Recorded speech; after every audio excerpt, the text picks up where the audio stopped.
Big up every single one of you. What is going on? Welcome to today's match review for Newcastle 2, Chelsea 2. I would say the best way to describe this is a game of two halves, and this is a game that had just about everything you could ask for from a neutral perspective, maybe not from a Chelsea perspective. But regardless, a very, very interesting match. I think overall, probably a good result considering the circumstances for away to St. Jesus Park with an early kickoff to start off the day of Premier League football. And just to give a quick glimpse of what's going on with where the Premier League stands right now as of the end of today, considering tomorrow's match, single match, which is going to be just Man United and Aston Villa. Aston Villa, win, lose, or draw, are going to stay in that third position. Chelsea in fourth with 4 points behind Villa. And the only difference in this table is if United come out with a win, they will shoot up to fourth, fifth, one of those positions, depending on the goal difference. But yeah, it'll probably be fifth, taking over Liverpool's spot. But yeah. Eventful day of Premier League football. Be sure, guys, to smash up the like, subscribe to the channel if you are new here, and also be sure to show some love and support by hyping up the video, as well as, memberships. All that fun stuff helps out tremendously with the YouTube algorithm. Man, so to get things started today, let's do a quick summary of today's match. I guess you would say is probably our starting lineup with a center back pairing of Chalobah and Fofana, or best 11, I should say, not starting lineup. Caicedo now back in the mix. He served his suspension, which the last game was Everton, so he's now back in the starting lineup. And a surprising, so maybe not our best starting 11, but you could make the argument a lineup that had an absent Enzo Fernandez. So that was a little interesting, but kind of okay considering the player has been getting so exhausted as of lately because of the amount of game time he's been playing. But yeah, Garnacho on the wing, Neto on the wing, Palmer again starting his third game now for Chelsea, with João Pedro in the attack as well. And I'll be real with you guys, the game did not start off great. It actually, well, to be fair, okay, let me rephrase that. The game started off great for Chelsea, but it didn't take very long before our fortunes completely took a 180. So first 3 to 4 minutes, Chelsea looked like they were attacking. They looked like they were the home team, to be fair. They came out with energy. They came out putting pressure on Newcastle. But as soon as Newcastle got a chance to see an opening and deliver a blow, very much how Anthony Joshua did to our boy Jake Paul last night. Nick Voltemata was there. It was a really jammy goal, kind of a clunky defensive, showing. But regardless, Nick Voltemata is there to put Newcastle ahead to start the game off at 1-0, 4 minutes into the game. Again, a little bit of sloppy defending. Unfortunate that after Sanchez makes the initial save, the ball just kind of bounces pretty much in front of Nick Voltemata's feet, and he does what any finisher, any striker does, puts it behind the net. They're 1-0 ahead, and takes the wind out of our sails. After that goal, we were on the defensive the whole entire time, the whole first half. It was actually embarrassing and enraging, to be honest. Getting up early in the morning, obviously, to see the boys at St. James is never an easy thing, and it's never a lovely thing to do, considering if you're losing, and the way we were in the fashion we were losing. And of course, because Newcastle were just pinning us down for that first half, it didn't take very long until once again a cross comes into the box, a brilliant cross from Anthony Gordon, which saw Nick Voltemata flick it on basically down where Sanchez couldn't get it. I think Sanchez maybe got a tip on it. Maybe I don't think maybe he didn't even touch it at all. But nothing Sanchez could do to react to that. It was just the ball came in so quick. The flick was spot on. Brilliant goal from Nick Voltemata. Goes into VAR for a check. It's cleared. Onside. It took way too long to figure that out, by the way. I thought it was so obvious that it was onside, but okay, VAR. In the whole first half, we're playing defensive. Sanchez keeping us in the game. We're just not getting anything off in the attack. It just seemed that Palmer was quiet, barring maybe one chance or two. We were just not up for it. And on top of it, too, everything we were executing was just not on point, which when you're visiting Newcastle, the setting and how hostile that environment is, and just how easy it is to lose control of the game, you have to be on point, and we were not. We go down the tunnel. The first half ends 2-0, and then we come back out. No changes made. Enzo Fernandez warming up, and it didn't take long before Chelsea decided to bring their A game, and then the second half is a completely different story. We completely dominate the second half, and we get fortunate with a few referee calls as well. I will say that. Throughout the course of the game, I think the whole entire game had the equivalent of 9 yellow cards, I believe.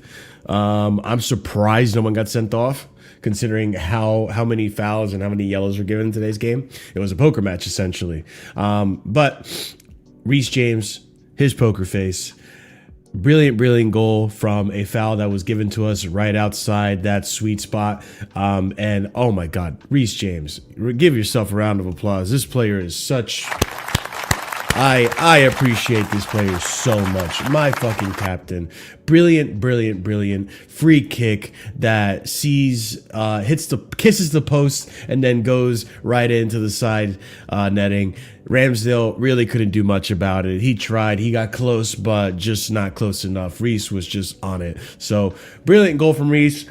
Makes the game 2-1, and the game gets interesting. We get chances, they get chances. It becomes similarly to a basketball game, and it might be because Enzo Fernandez eventually comes on the pitch, but a nice little back and forth game. Harvey Barnes, absolutely criminal for missing the amount of chances he missed and the opportunities he had against us on the counter. Newcastle really were on our case in that second half, even though we dominated most of it. We had to be on our toes. Alanga came on afterwards to help with the counter attack. Lewis Miley today putting Garnacho in an absolute spliff for most of today's game, barring maybe one or two opportunities Garnacho had, which saw either Ramsdale block it or it go over the bar in terms of a shot. But it didn't take long before finally Chelsea get another chance. And it comes from a quick delivery from Robert Sanchez, and a brilliant delivery from Robert Sanchez, who I think he was great for us today. I'm not going to lie. Definitely kept us in the game, and it definitely could have been a lot worse if we didn't have Sanchez in between the sticks today. But Sanchez finds an opportunity to boot the ball over to João Pedro. And listen, João Pedro, for as much as we criticize his season so far, as much as we've been criticizing how useless he's looked at times on that pitch, it's moments like today which now make it make sense. It's moments like today's goal which make it now understandable why he does get picked and why he can be so ruthless and deadly on his day. And wow. Sanchez finds him. He heads the ball, takes Malik Chow completely out of the play, just by the control he had from Robert Sanchez's long kick. Gets himself in such a sweet position, 1v1 with the keeper essentially, and a brilliant, like an absolute classic finish. Good on João Pedro. The score is now 2-2.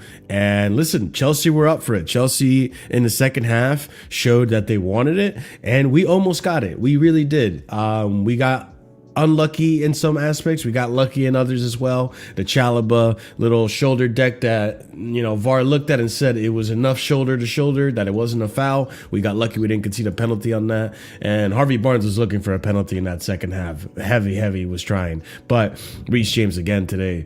What a phenomenal performance. Last ditch effort tackle as well, coming from deep to get that block off so that Sanchez doesn't even have to touch the ball. And yeah, I think it was a brilliant game from Chelsea in the second half, but an absolutely horrendous and poor game from Chelsea in the first half. And obviously people are going to criticize the result because it's not a win, and I get that, but Newcastle, first game in the morning, 12:30 kickoff away at St. James, I think most of us will be okay with a point. So I think a point is pretty good when you consider all the circumstances around Chelsea right now. I'm pretty happy with the result. Obviously, the first half performance was horrible, but the second half, I wish I could have seen that the whole time, because it looked like the players had energy for days, and it looked like they were finally up for it. But yeah, the result ends in 2-2, and we move to, we get a week break, I believe, until the next game, which is going to be Aston Villa. So no Chelsea until next Saturday. So it gives you guys a chance to enjoy your holidays, enjoy your Christmas and all that stuff. And then come back to it the weekend after.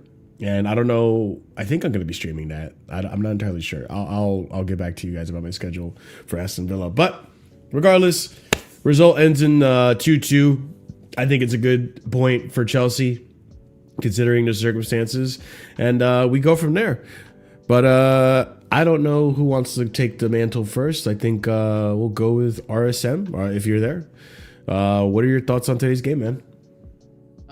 Yeah, I mean, to be honest, I think it's frustrating because sure.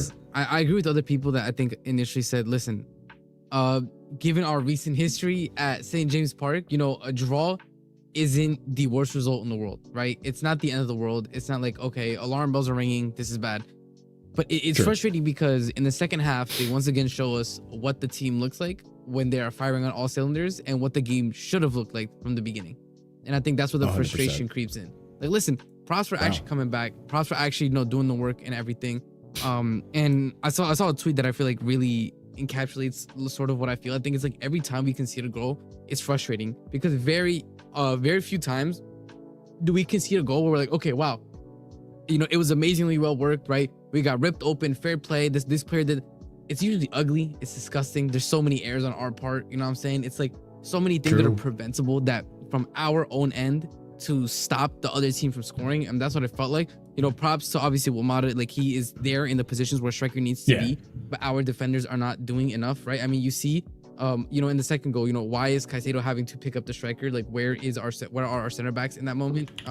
You look at the first goal, like, okay, why? Like, you're on the floor. Is this really? Like, are we dead ass? Like, is this? It's just so deeply frustrating the way that we concede. And then in the second half, I think this is, the game where you can really just like, I think the people who were like trying to crash it on Maresca need to give it up, because even a half decent left winger, given the amount of opportunities that Garnacho got, gets some G&A out of that game. I think it's that simple. And this is where I get to the point where, with Neto, I don't think any of us are under the impression that Neto is some all-type footballer, right? Like, he's amazing. Oh my God, like, he's one of the best. No, he's not. He is average, right? But even an average winger, right? When you get the amount of opportunities that you get in Maresca's system, which is a lot, you get so many one-on-ones, right? As a winger in Maresca's system, that you should come up with G&A. I mean, it really is that simple. And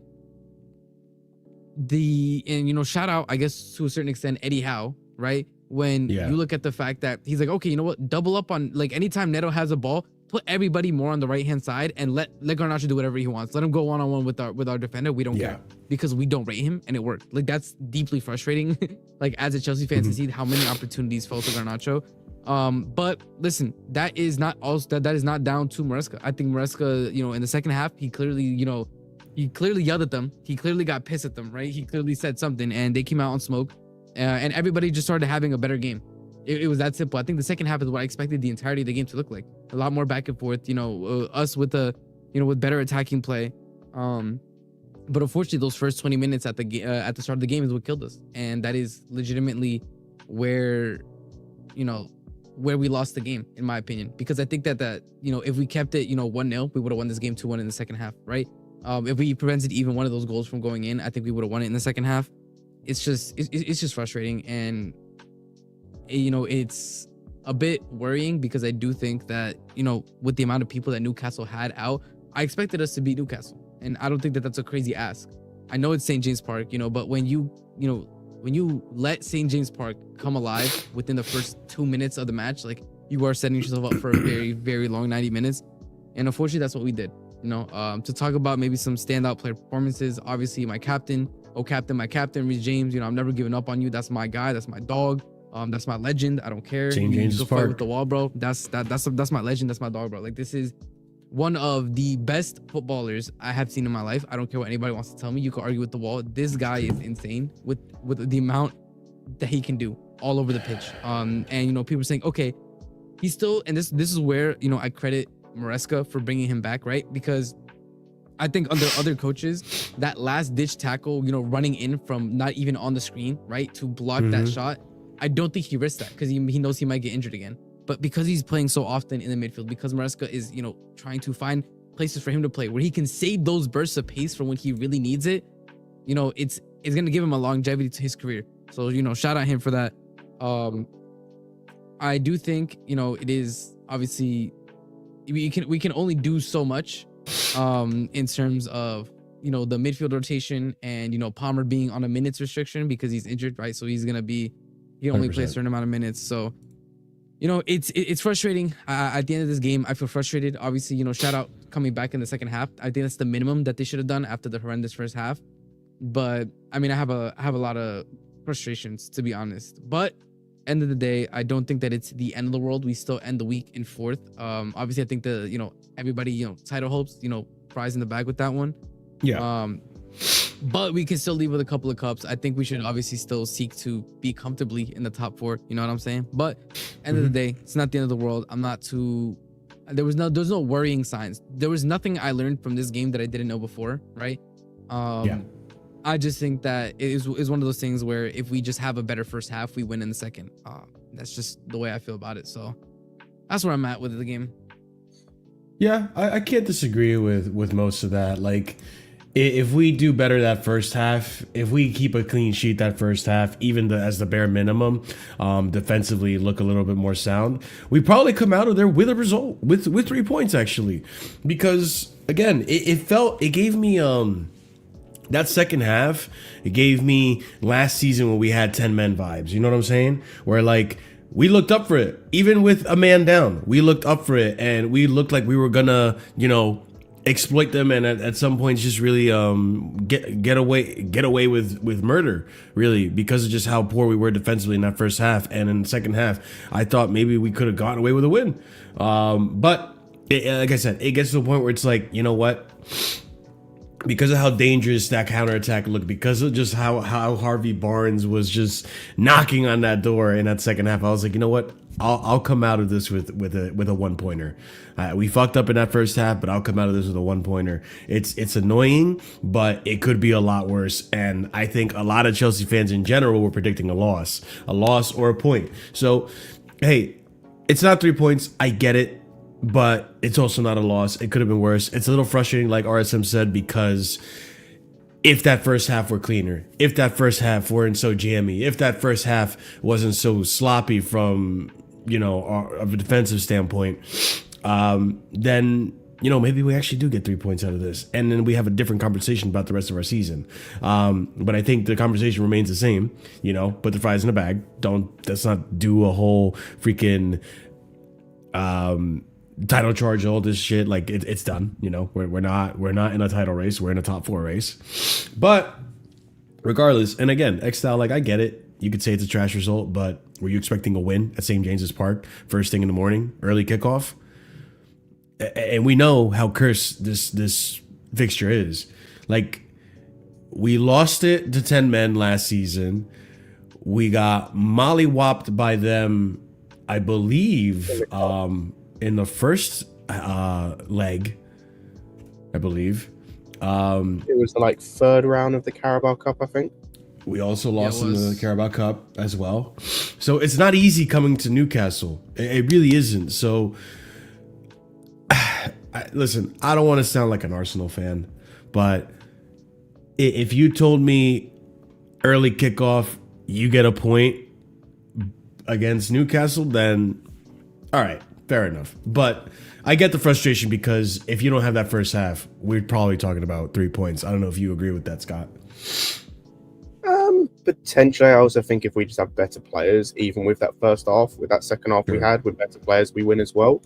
So I'm not I'm kind of where RSM's at. I'm not actually too disappointed or annoyed with the result because, again, it's a point away at St. James's Park where we have had historically shit record, tragically bad record, and we came back from 2-0 down is I'll take that, right? Last year we don't make that 100%, and 100% we don't make that comeback. We don't come back from that. I think my annoyance is more with the performances of some players more than anything, and it's just the usual suspects basically. And it's like RSM said, we didn't learn anything from this game because the players that didn't perform or didn't do nothing or shit the bed or caused us to lose or whatever, it's the same. It's the same.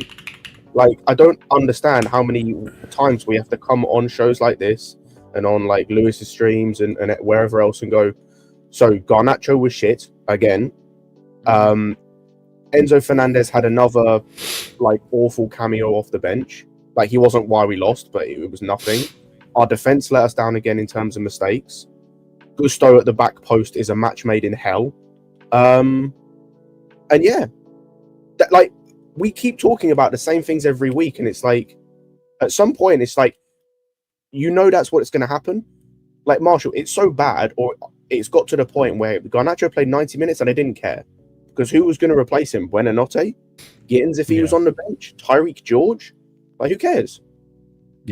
That's unfortunately where we're at with this squad, and with the players. So we just got to kind of ride out until the end of the season because nothing's going to change in January. We got to pray to Lord Jesus Christ that Maresca stays, and then kind of go from there because it's just more of the same, unfortunately, with this team. I don't know what else to say. I'm just glad that we said that they picked up in the second half and most of the players turned it around and started performing. I thought Chalobah in the second half was excellent. Obviously, I think he was. I think the whole defense was at fault for the first goal, to be honest. But yeah, I thought he was excellent. Apart from the Sanchez, I thought that the rest of the defense was at fault for that first goal. But I thought the defense massively stepped it up in the second half, especially the centre backs. I think that RSM said, James was excellent. I thought, despite the fact he had a pretty crap game overall, I'm very happy for João Pedro that he got his goal. I think he needed that. Yeah, for And sure. hopefully he can take it going, like he can continue that going forward. I hope so. I thought Neto was okay, and I've seen a lot of people like get on Neto. Wasn't Yeah. too annoyed with Neto this game. I think part of it is the fact of like what RSM said, even though he's been quite average this season, or he's been inconsistent, you kind of back him at this point to almost pop up with a goal or an assist in games out of nowhere. Like he almost did, to be fair, apart from the fact that it was a handball. Yeah, it's like he got at least it ended up being a save from Ramsdale. Yeah, at least with him there was like an idea in my head of like in the second half, by the way, I'm telling you, like because Neto's popping with Genie in the second half, if you look at Eddie Howe, he told him, listen, anytime Neto gets on the ball, put two people in that general area, try to stop him. And Garnacho was one-on-one the entire time because of it. Because Eddie Howe knew, just give the ball to Garnacho. We're not scared of him. I was actually going to ask that to you guys. Okay, so let's talk about one of the bad performances about today's game, and it's sticking out like a sore thumb. I think Garnacho was absolutely horrible this whole entire game. That's a bad performance. He was the worst player on the pitch again. Yeah. I 100% agree with you. Also, thank you, Omar, for the 10-pound super chat. Big up to you, my friend. Omar, 10-pound super chat says, Palmer is not a 10. When does Maresca realize this? Palmer won us 2 trophies playing his favorite position. Why can't he play there for 30-plus games? Time for Reece James to go back to right back. No more Gusto. Reece James equals right back. I mean, Reece James did play right back for the last 30 minutes of the game. So I would say there's multiple, just on a Palmer thing, there's multiple things to address with this. Number one is he is a 10. He can play 10 100%. The fact he can play 10 and right wing, like, is cool. He's just versatile. He 100% is a 10, can play 10. Secondly, both of the fucking games that we played, the final and the against, did he not play as a 10 against PSG in the final and in the Carabao Cup? it was a 10, but he was like in those. It was like 10 right forward. He still played. He ended up with the way we played as a 10. He ends up in that area in general. It's like the issue with Palmer this game is twofold. One is, I think, a little bit of it is fitness in terms of you can tell he's getting back to his best. The second thing is, and this is the only one of the criticism I'd have of Maresca this game, he needs to stop playing him in the left-hand side, like in the left half space. Like, brother, it doesn't work. It's cheeks, especially when you've got Garnacho as the guy he's meant to be linking up with, who won't pick his head up. It's like he's an ostrich, bro, with his head in the sand. Like, stop doing that, please. If Enzo has to play left half space and the left hand side is kind of cheeks, but it means the right hand side with Neto or Esteval and Palmer is amazing, just do that. I don't care. I think the match, the way that second half went, I think Eddie Howe set up Newcastle in a way to force us to go on that left hand side continuously, because Miley had Garnacho completely locked up. Garnacho had two moments. One where he does a little pot shot, the bottom left-hand corner, forces Ramsdale to make a save. Cool. And then he took that shot earlier in the second half where he skied it. That's all I can remember. Outside of that, he was he had the one moment he crosses it in the box and none of our players were able to get to it. It was a dangerous little cross, but that's it. That's it. It really wasn't, for the most part, Miley kept him shut and kept him quiet, and we were just funneling as much as we could to that defective left-hand side. And it's frustrating because, I get it, you know? I don't rate Garnacho that highly. I don't think he's been that brilliant, but he does get into little dangerous positions and all this and that. We saw it against Cardiff, missed a million, but got into sweet spots to be, high XG position, whatever you want to call it, right? Gets into some juicy areas, but just can't finish. Couldn't even give us that today, really. I think to an extent, it was Newcastle's tactics kind of just forcing us to funnel in that general direction. I'm also not going to sit here and say, Newcastle are in a center back crisis. Like, yes, I get it. Dan Burn wasn't available, but I'm sorry, Malik Chow is having a absolutely brilliant season, and it's going under the radar. It's been one of their best signing, if not, it's between Nick Voltamata and him as signing of the season for Newcastle, considering the signings they got in. Like, you guys saw it yourselves with Langa. That guy is absolute dog shit. He's been horrible for them this season. And the fact that he had that 1v1 opportunity and Cucurella was able to keep up with him and just smother it, like, just shows, because that was like his bread and butter last season. That the pace and the 1v1 chances with Nottingham Forest. Elanga's been absolutely horrible for them. But Malik Chow, Nick Voltamata, both of them really stood out. So I'm not gonna say like, oh, Newcastle, we should have really showed them because they were weak. Still, I think Newcastle is still a tricky side to go up against. But yeah, Garnacho was so useless on that left-hand side. I was getting really frustrated, but the pass was always there. So it's just like, okay, I get it. And they always tried this. What was really frustrating that second half is like they would always try, like whenever the ball was like right in the middle. Like I remember Enzo Fernandez tried it and he gave it away. But then like Moises did it and other players did it. They would just try to find that instead of like going around to like Cuckoo and then up to Garnacho, they would always try to like do that quick, you know, cut through some corners, threaded ball to Garnacho.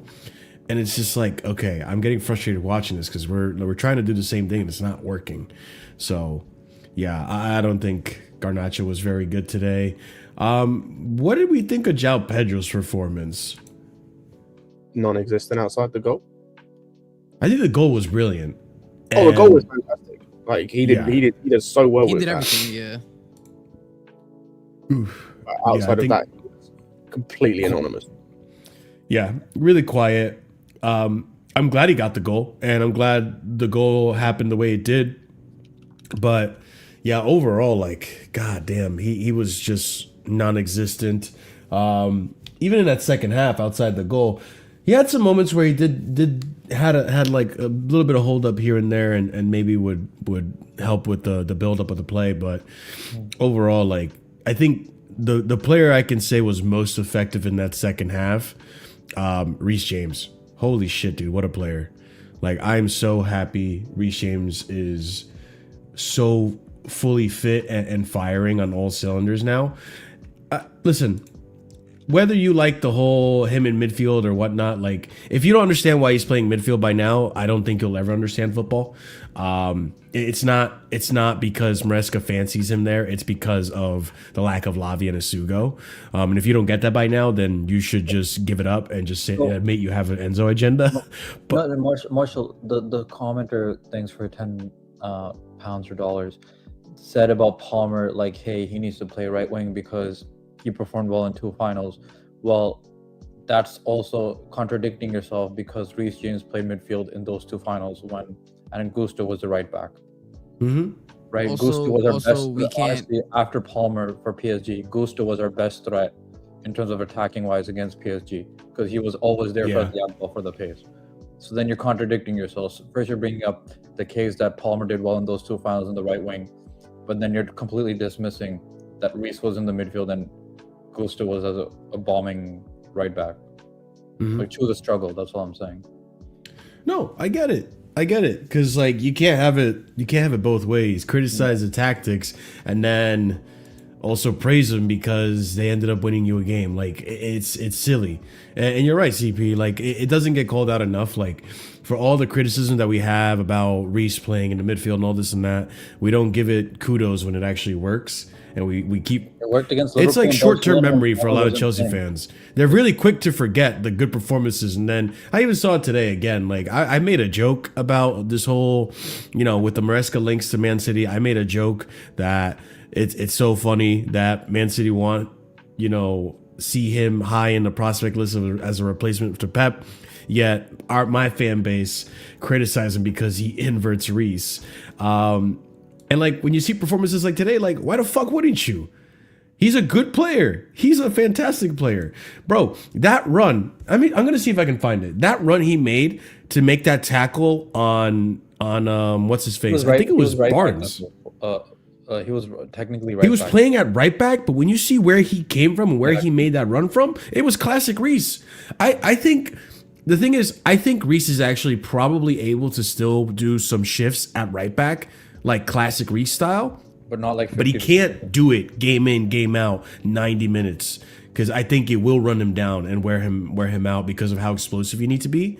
But when he needs to be that kind of Reese, I think he does step up. I don't know if you guys agree. What are we doing? That's what I was gonna say. Go for Like, it.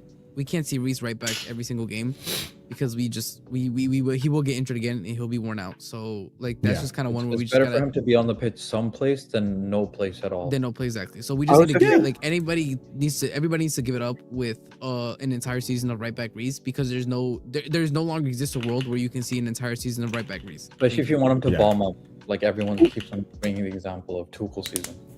Also, I think part of it as well is like he obviously is a better right back just because he's a natural right back, but he's still good in midfield. And I think part of the reason is outside of, like if he doesn't play in midfield today, there's no one else you can put in there that you trust in terms of like I would have liked to see Santos in there, but I know that he's not fully trusted by Maresca yet. So that's not on the table. I don't want to see Gusto in there, God forbid, anymore. Yeah, And Enzo has just been crap in the last 5 games he's played now at this point because he wasn't good again today, as I mentioned earlier, even with the 45 minutes or 30 minutes. Whatever his cameo wasn't really. Like, and so Paul Marshall, can we dispel the myth idea that it's now a fitness thing? Bro got 135 I mean, let's minutes. have a few more games. I'm not gonna do a one-off. I'm giving him but till like, let's Villa. have a few I'm giving more him till games. Villa. That's what I said. Cool. Yeah. I agree. If he starts against Villa Next week. And doesn't Exactly. perform, then we can cook him. Cool. I'll be there. Yeah. We'll be there. Don't you worry. So like part of it is with the Reece rightfully thing as so well. too. Like Yeah.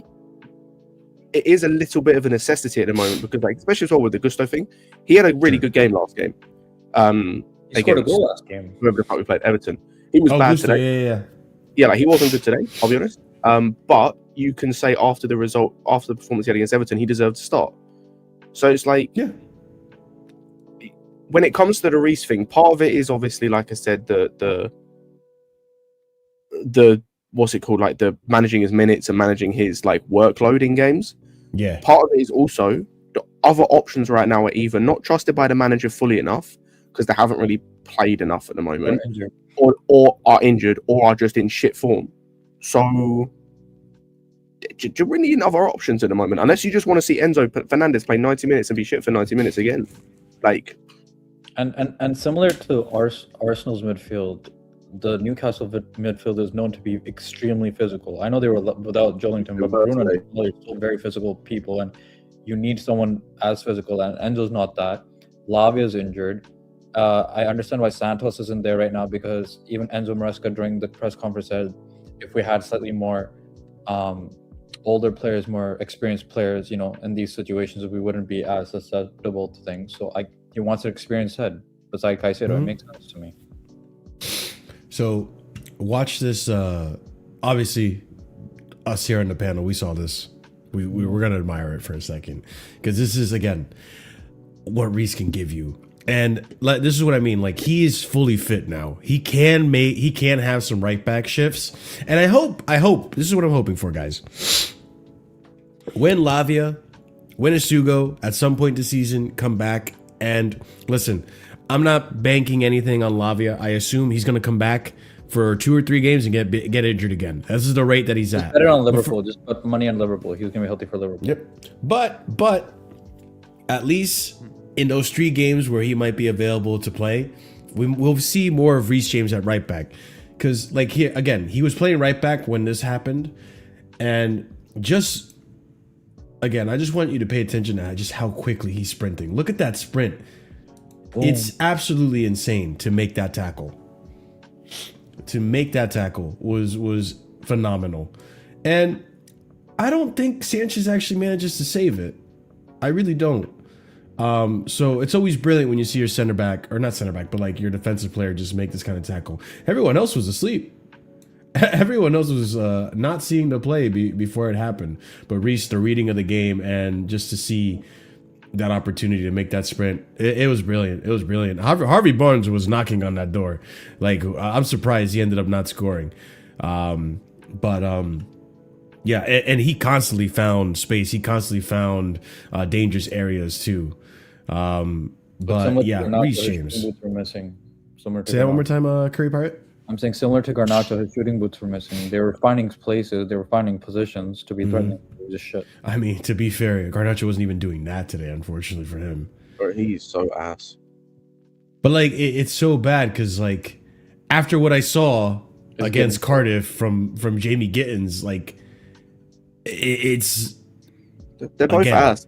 horrible we got, bro. recruitment. We have got nothing ass. on our We got left wing. ass and cheek on the left wing, bro. We got ass Yeah, and cheek. That's what I'm saying, bro. No, I said this on Lewis's stream earlier. Like if anyone was there, I apologize for repeating myself. But like when it comes to wingers now, we got to stop comparing. We got to stop having the other player be the bar. Like the bar for wingers at this football club needs to be like either Kalu or Willian or someone like that. If you're not better than them, leave. Yeah. I mean, I'm at the point where for me, like I don't even expect good wingers anymore. I don't, bro. Like I give it up with that. If you get me GNA, you're passable. That's it. That's all I care about, bro. Get me GNA on a consistent basis, and that's it. That's all I care about, man. Can't even get that, bro. I think our best hope is literally Esteval to stay healthy, so then Neto can play on the left. Yeah. And then you have competent wingers then. Esteval didn't play today because of the injury, right? He's gonna be available for Villa though. Villa, Yeah, that's so why apparently he should be fit for Villa. Villa. Okay. Said that on Friday. Because I think, listen, considering all the rotation, all this, by the way, Maresca, I think when fit, Esteval needs to be starting against Villa because you need that rotation, right? So I think. I don't Again. think he's going to start because he's coming back from an injury. He'll get subbed on. I'm telling you, he's not starting. You know, he's definitely not. But I mean, Against- we have It's so gonna many be games in Garnacho and January. Neto again. I was Yeah, gonna ask So you many games guys in January, man. because of how Emery plays. Do you reckon that Garnacho will probably have a better game? I'm not saying he's gonna have a good game, but you think he'll probably have a better game against Villa? No, I don't know. Marshall. He played against a midfielder at right back, and I don't remember. He might have beaten him once. It's literally another Liverpool situation, bro. When he played against Szoboszlai and beat him once. Yeah. He played against Lewis Miley at right back and beat him once. I'm expecting him to do better against Matty Cash, who's an actual right back and is in form. What? Mm-hmm. Yeah. So we'll see. I hope that for that game, it's gonna be like Neto and Esteval, just because, again, like great Garnacho, you gotta brace against Cardiff. You've shown that you're not of this level, unlike Gittins. But then when you come to the Premier League, you show you're pretty mid. What he's shown is that he's a bench player. He's an impact substitute. He should not be starting Premier League games. Oliver, I'm actually glad you brought that up because that's very true. That's disgraceful. Again, I go back to it. Solomon Kalou was a bench player for us, and he's not better than Solomon. I agree, Kalou. though, This guy's Scott, not good because enough. like it's not a he's not surprise to better, us. but We still. saw this. How come us as fans can point that out, but the directors can't? See This that? is about the nicest thing I can say about Garnacho. Like Go for he it. actually has with Gittins, I don't see any difference between him as a starter and him as a bench option. At least Garnacho against tired legs. Okay, you're getting a little bit of something. It's not as good as Kalou, I agree, Scott. And Kalou, that's a good benchmark, but it's just not good enough, honestly. Like I agree to every other point you've said, guys. Yeah, I mean, go ahead. What was I saying? Big up, Pete. Forgot what I was going to say about Garnacho. I just don't like these guys shouldn't be playing for us as bench options, bro. Like if we want to win league titles, we got to stop like pandering to these mid players. We got to stop like thinking that they can do anything. Like Garnacho, currently speaking, like you can go through Premier League teams, and you'd have to work out what teams he starts for. By the way, like he probably would starting for teams about mid-table, maybe. And Spurs, maybe. Yeah. Are you talking mid-table now? Marshall, just he would like- start Spurs. I'm taking every Spurs left winger currently playing over over Garnacho. I'm taking Brennan Johnson over Garnacho. At least with Brennan Johnson. Yeah, I was gonna At least say. with Brennan Johnson, he can give me GNA. I know that for a fact. He can give me GNA. Well, He's not this dog season, shit. but- He can give me GNA. He was the top goal scorer last season. In a half decent team, he can get you I'm saying GNA. this season. Oh yeah, this season he ain't been good, but I know for a fact he can get GNA. He has the Jackson disease. Who does? Yeah. He gets in like great areas to do like impactful shit, and then it just doesn't really happen. Like at a level you think it should, considering where he is on the pitch. Like the amount of times he's 1v1 against a teenager coming out of their academy playing right back. And just the little end product we got from that is kind of annoying. I don't know. I'm not sure, man. It was frustrating. Like, Bro, It's we, not we, even- employ, lucky to- we employ criminals, man. That's why. we were Yep. lucky to only be 2-0 down, but like considering where we were, especially after Reece James's free kick, I just wish we would have gotten more joy out of our left winger, especially. But Neto too, he's not innocent. But yeah, if you don't have difference makers in the final third, like, it is what it is, man. I don't know. Yeah, and that's the thing. It's exactly what Pete said. Like Garnacho again does great, and again, we've assessed this prior to him coming to the club, I should say. We know he's an impact sub at best, and when he does come off the bench, does pretty good and does exactly what Pete was saying too. Like he finds these good positions, just like Jackson, and just can't put it away. Which, okay, maybe by some miracle he gets blessed and something clicks and he finally figures out the finishing aspect. But I'm not holding my breath on that, because that is mostly like you either have it or you don't. But yeah, it's like when you have Gittins as your backup, it's just poor. It's just poor recruitment. Like at this point, Scott, and I don't think you disagree with me, I'd rather just see George play on that left wing, and I know he's on his way out. Marshall, I was going to say this. You can't like this. He was And I was against going to say Cardiff. this actually about the finding good spots thing. George was doing that as well. Like Yeah, people forget he scored against Fulham. In the run, I think the back end of the run last season. yeah. Like he finds good spots in like when he's playing in and around, especially when he's playing in And and he's around. got the decent strike. finishing too. He's been scoring. Yeah, he's got a goals. decent finisher. You can't tell me that. Like I think, who was it? Was it? I can't remember who it was that said this. They were saying about Mark Hugh and Delap, I think, or João Pedro. But like, you can't tell me if you're giving George the same minutes that you're giving Garnacho, he's not giving you the same amount currently. You can't tell me that. Garnacho's got what in the league? It's 1 goal and 2 assists. Yeah. You're telling me if you'd Something given like the that. exact same minutes to George, he's not giving you at least the same amount of I GNA. agree. But wait, Scott. But here's the thing, though. We are criticizing how he did against said team, but then Tariq had a chance to impress, right? Against Cardiff, the same place that Garnacho got 2 goals, and he was fucking ass. That's the thing. He was not a striker this time. He wasn't a cam. He was a right winger, and we said, oh, he's good in the right wing because he was good at crossing. A few times he had a winger chance this season and last season. And what was he? He was shit against Cardiff. But let me ask you this, though, CP, in your opinion, right? Even against Cardiff, like when I was watching that game, even against Cardiff, if I went into that, finish that first half and go into the second half thinking about what substitutions I'm making, I'm thinking I'm taking off Buenanote or who was on the left wing, or Gittins in that game before I'm taking off George, because although George didn't really do much, whenever he got the ball, he at least tried to cross it or try to make something of it. From my analysis of the game, I don't know if you agree with me on that. Okay, but that's also very Garnacho-esque. Garnacho-esque makes I know. crosses that's true. and shit. Doesn't mean it worked I was- out well.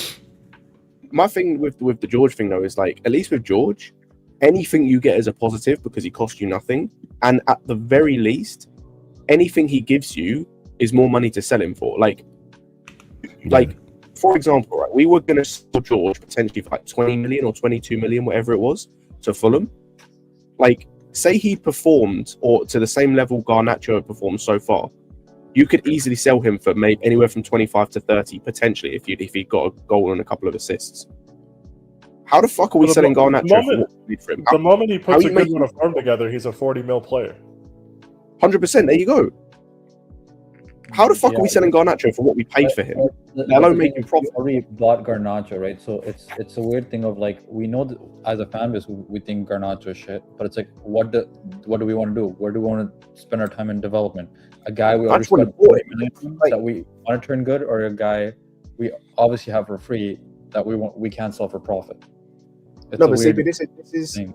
what I said earlier. Where like, it's why I didn't care that he played 90 minutes because I know our wingers are shit, and I know Yeah. we're just in that situation for this season Yeah. until Quenda gets here, and maybe even beyond, but at least until the summer. So I've accepted that fate. My thing is more, it just goes back to just don't buy him and play George. Like, you didn't need to buy either of the left wingers we've got. You could have just played George. You would have been in the same spot.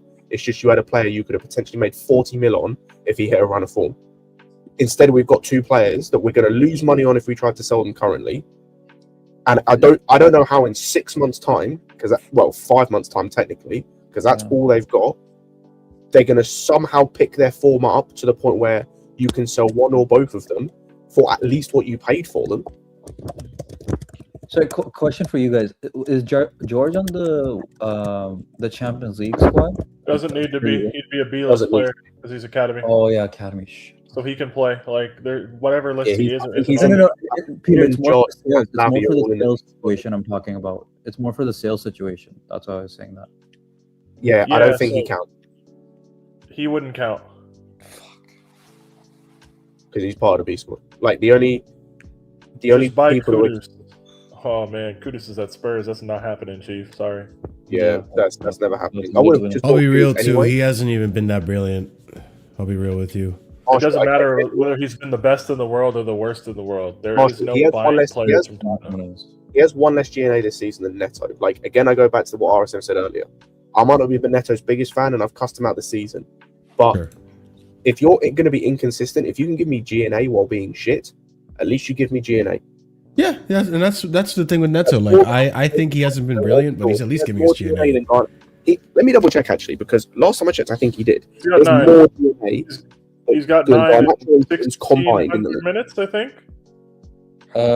So Kudus has 5 assists and 2 goals right now in the Prem. Yeah, he has more GNA combined than Gittins and Garnacho in the league. Yeah, and then Neto has 5 goals and 3 in the Prem. He got 6 assists, by the way. I assume he got the assist today. The issue, the issue with our wingers is if you're not getting output from any of them, that means you have 2 spots on the pitch we're not getting anything from. Yep. As frustrating as João Pedro is or can be, like at the end of the day, if we were getting like a João Pedro type of return across those front positions, nobody would be that pissed, right? Like we're just getting nothing we're getting nothing from Gittins in the league. We're very inconsistently getting anything from Garnacho. I don't know. It's frustrating, man. It is frustrating. I get why people are mad. Let me ask you guys this though, and I think CP was kind of alluding to this, or maybe he wasn't. I don't know. Maybe I misread it, but I misinterpreted it. But in hindsight now, obviously it's easier said than done. But at the time, would you guys have been okay if we didn't go into the left wing market and just stuck with George? Because to me, it seemed like, and this is what I find odd. I've always thought of Clear Lake. Wait, what's up? What do you mean? You mean both of them? I have 2 questions for this. Number one, are you saying we don't go into the left wing market at all? Yeah, with the left wing, yeah. And that's what I'm saying. Because are you saying this knowing what we know? Are you saying this knowing what we know now? Probably, to be honest, Scott. For that last one, if you're telling me numbers-wise, we'd be short a player. Yeah, I would. The reason I ask right now is because I'm kind of confused with why they went for these left wingers in a sense. Because all right, Gittins you can kind of understand. It's like okay, no, it makes sense. They bought a Madueke after developing Madueke. I was going to say that we went into this, Marshall. We went into the season, technically speaking, not having a left wing. Like I understand why they bought a left winger, 100%, but it's who they bought. So my thing is, what I'm trying to get at though is that it's the fact that there's 2 of them. What confuses me is what I'm trying to get at, right? Is that I'm used to this recruitment being like, we're not going to get anyone unless it's the right profile. Like they're willing to wait until the right one comes out, right? We saw this with the striker situation where like, or even better with the goalkeeper situation, right? Where we knew in the beginning of the summer, or we all agreed we needed a goalkeeper. Right now, it doesn't look like that, but in the summer, we were saying we need a goalkeeper. They were willing to wait until, what's his face, Penders was ready, rather than actually buy a keeper, right? So the way I see it, it's like, so why didn't you, if the right left winger wasn't available? Because Gittins, we all knew, needed to be developed. He wasn't going to be ready. Maybe in the future he might be really good. We don't know. I don't know either. I don't know where I'm standing with that right now. We'll see at the end of the season. And we knew Garnacho wasn't good enough. You could have waited to see if another market opportunity arose and done that, which you've done in the past. Why for this time around did you just go for it? Marshall, the reason why is because, okay, with Sanchez, I think all the sporting directors agree. I think yesterday Scott talked about this on Lewis's channel. It feels like every summer, each of the sporting directors, because we have 5 of them technically, gets their choice of one player from the market. They're like, you know what? You, Stuart, get this guy.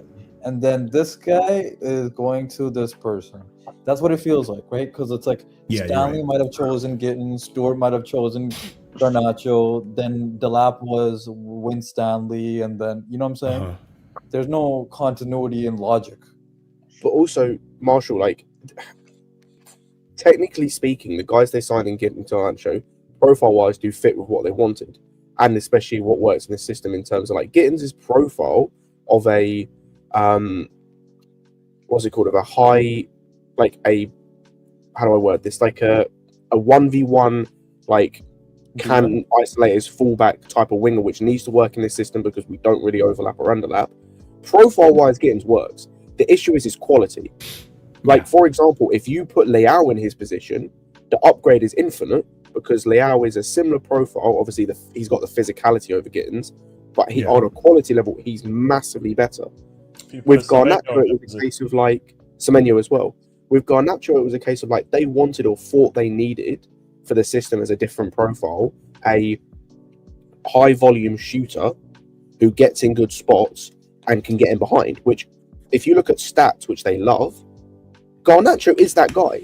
Yeah, it's just if you watch any game of United with your eyes, you understood that there's a reason why he's a high-volume shooter. It's because bro can't hit a barn door. Bro hit Rose Ed twice in one game today. So, technically speaking, in their mind, they did actually buy profiles that work for this squad. And they bought players that are consistent with their line of buying. That's the issue, is they bought players that are consistent with their line of buying, because someone said it earlier, and I know Pete's been agreeing, they buy players like their stocks, and they buy players that have high upside and theoretically low risk, so they can flip them if need be, which is like, that's cool and all. That's not how a football club works, and they haven't grasped that no football club in world football has worked like that, unless they have to work like that because it's like to work within their means, like an Ajax. That can work if you're in the right league for that to work. I was going to say, Ajax can afford to do that because their number one, their academy is elite, especially, or it was in that league. I'm obviously talking before it all fell apart when Van der Sar and Overmars left. Their academy was elite. They were producing players on an almost like infinite level, I should say. They were also able to buy players that were either, half decent players in other leagues that became some of the top players, or some of the better other players in that league that they were able to promote up. I'm looking at, like, for example, I think Ziyech, for example, was playing for Twente before, got bought, played for Ajax. I'm thinking of, like, Tadic was a decent player at Southampton, then went somewhere else. Like, I think he wasn't like a main player though. Yeah, but he was like a decent player. He goes there, he gets turned into kind of a false nine, one of the best players in that league. That's what they do. But then what they have to do to kind of keep within their means is sell those academy players for big stocks, or sell those players for big stocks. But they can afford to do that because they're one of the 3 best teams in their league on a consistent basis. When you are playing in such a competitive league like we are, where it's so in flux all the time, because especially nowadays, the disparity between all the teams, most of the teams, gets smaller and smaller, especially in those like 6 to 14, 15 teams. Because all those teams are shopping at the same clubs for players. Yeah, exactly. You have to be able to get those differentiators. Like I just said earlier, neither of our left wingers, well, I said Garnacho, but neither of our left wingers currently would start for half a dozen, or at least half, I'll say, of the Premier League clubs, currently speaking. I'm going to look at a table right now. I'm going to scroll down, and maybe the first team where you could argue, but I don't think so, just kind of how they like to play, is Sunderland. Yeah. I wouldn't. They after currently... that, I wouldn't take him. Brentford, I think Shada and Otara are better than both of them. Yeah. Bournemouth, no. While Semenyo's there, that's a pretty easy no. I wouldn't, if I were Tottenham, maybe Fulham. One of them plays left wing for Fulham. Maybe, yeah. Or whatever, like Kevin Maybe. or So- whoever the other. Yeah, that's what Kevin, Ano- Harry Wilson. Another thing I want to say with the sporting Leeds. directors is, even if we talk about them kind of... He's no better wingers anymore. Sorry? So anyway, the last thing I'm going to say on that point, Scott, is I just named the teams in 15th and 16th. Great. Yeah, so it's like, it is what it is, man. But go ahead, Arson, my bad. No, it's all good. No, I was saying with regards to these sporting directors, even if they're getting the right profile in general, it's like they're trying to get it's like a slot machine, and they're trying to hit a jackpot, and you just gotta keep doing it because they lucked out with Palmer, right? They already got the hit with Reece James. They, because of Bowley, got a hit with Cucurella. They kind of, let's say got a hit with Esteval, and Quenda kind of looks like a hit. And you know the weird thing is, you know who was linked with us as a striker earlier this summer? Walt Tamada for 3 weeks. Yeah. For 3 weeks, he was. A lot of us would have thrown a fit, though. We know that. No, Oh, I know, but I'm saying, if you look at how he's doing, I'm Yeah. not saying João Pedro's doing awful. He has 5 goals more, similar to Gyökeres, right? You could say that way, or more than Isak. But you could say Walt Tamada is a hit in a sense right now, right? So it's Yeah, like he's been brilliant for that. and Well, that's what these sporting directors feel like. Yeah. It's like you have to keep hitting the slot machine on each of these positions until we get a hit. But we don't know how many times. Ekatike too, yeah. We don't know how many times we have to keep hitting the slot machine though. It could be once, like Palmer, because he was the backup to Elise, because we fucked up on Elise. Or it could be a billion times with these left winger situations, in which hopefully Quenda's the savior to help that at least. I freaking hope so.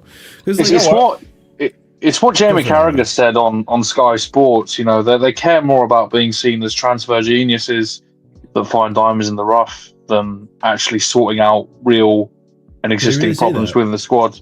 They want to be Carragher, right. Carragher Right. said that. he's not They wanna wrong. be- I mean, They want to be right instead of getting it right. Exactly. Yeah. that's yeah. We've that's all bars. worked with people like this, assuming we've Yeah. all had jobs because we're all adults. But yes, Yeah. we've all worked with at least somebody like this, and it fucking stinks. The only problem for us in this scenario is they're heaping short-term pressure on the manager to reach tangible goals when they're not properly equipping the team to do so. So however you feel about the coach, that's fine. I'm not telling you how you should feel. Even though I think there's clearly one like right answer to like current opinions on this whole situation. But yeah, these guys that pick the players, like the next coach after that, as long as these guys are in charge, we're gonna be kind of doing this bullshit.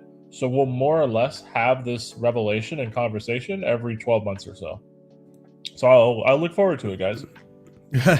Yeah, it's spot on because even to an extent, bless you, Maresca, for having lasted this long before saying anything, or not even before saying anything, but before, you know, starting to have more and more of these outbursts that Pochettino had towards the end of his first season, right? Where I don't know where Pochettino got the balls from, but you started winning a few games and all of a sudden you got the Hey, balls get to sick like of it, bro. stand up.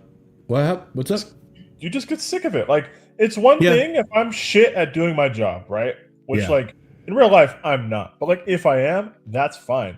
You don't get to tell me I'm shit at my job if you're shit at your job and how you do your job directly Yep. affects my ability to do my job. Yeah. Like, And it feels you like pissed in now- the river and it flowed downstream, bro. Like, this Bro, is what happened.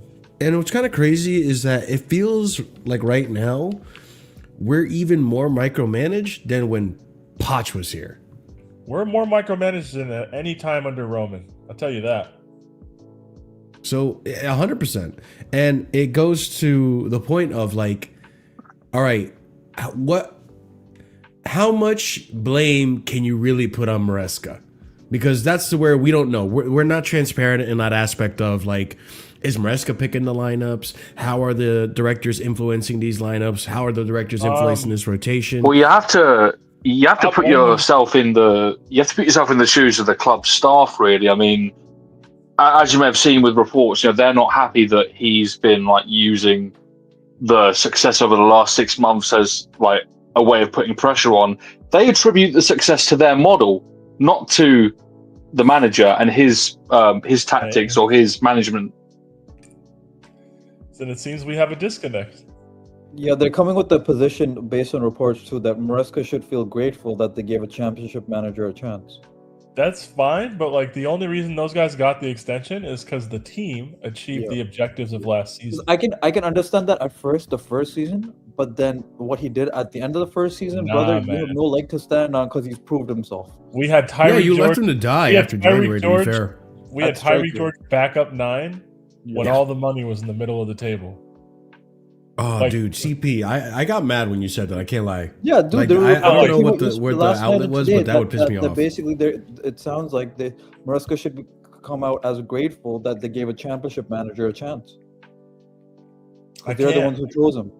I actually cannot stand these guys because, like, that disgusts me. Because they're criminals, but they think they're doing good work.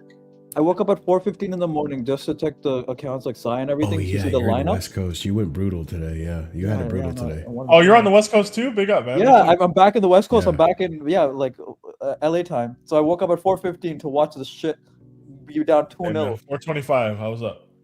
Yeah, dude, I did the for the 2-2. I jumped out of bed and I did the João Pedro to my girl.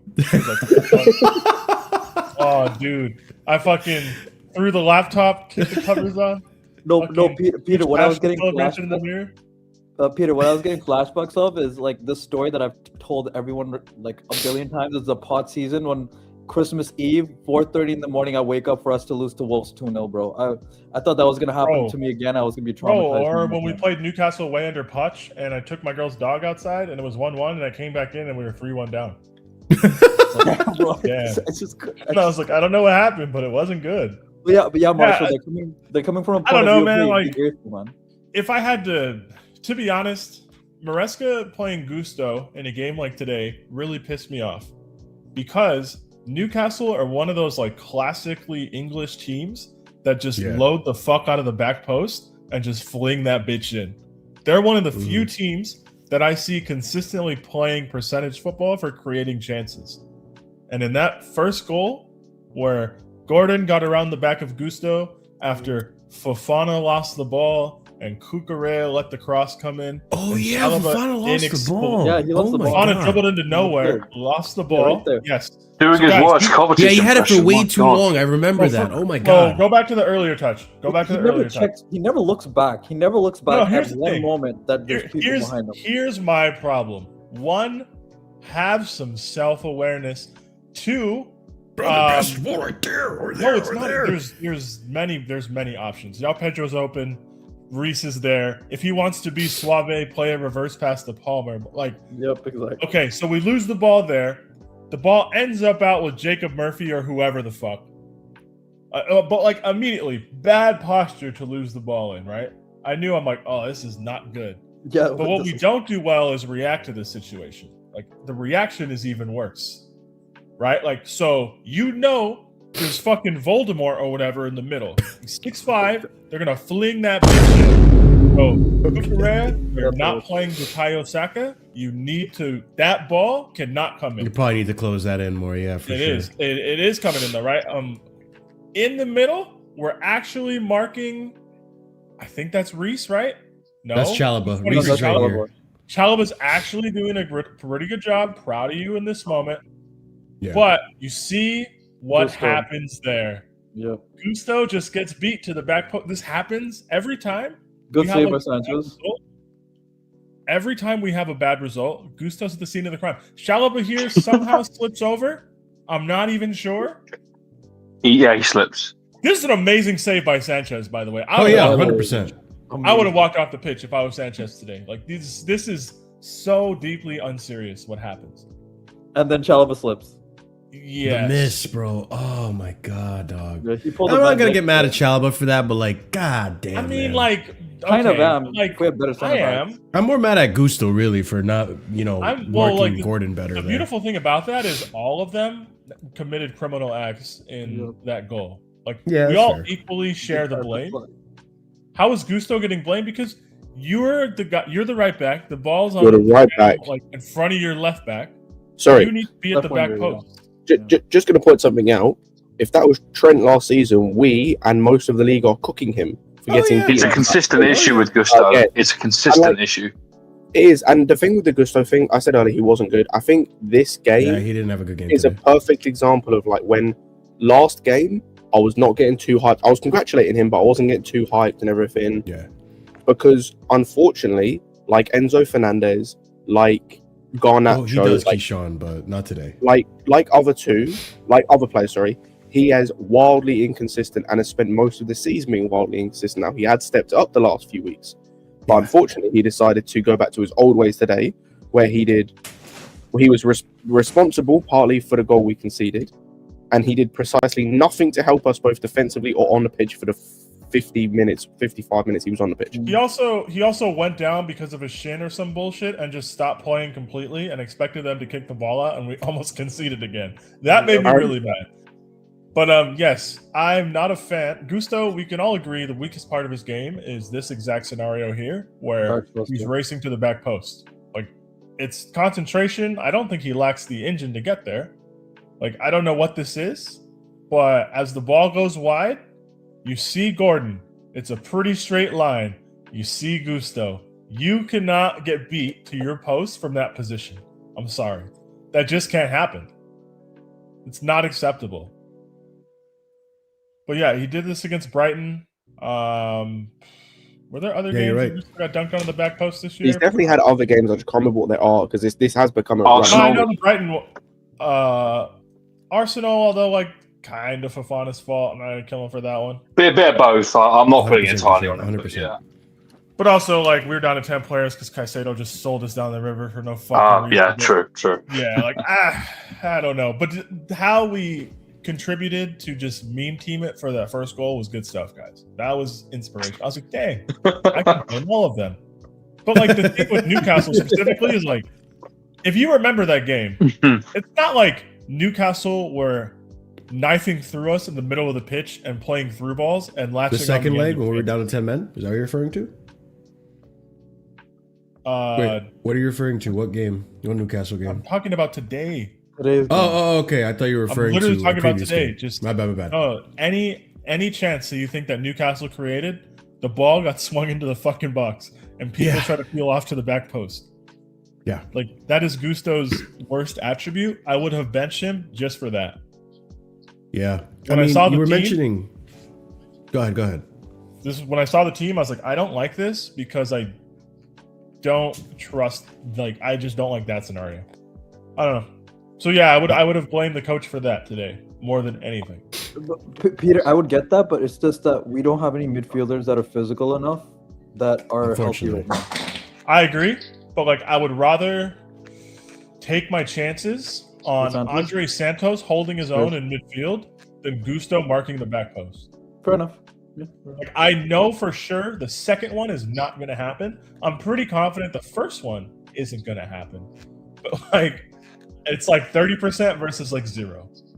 Because like Gusto, great dude. I like when he's in midfield. But like Gusto in midfield, dark stuff. Like I don't know. We don't have great options. I get it. But against a team that just swings that shit to the back post and gets runners there, I'm good, man. I mean, you brought up the set pieces. And the second goal comes from a set piece we concede pretty much.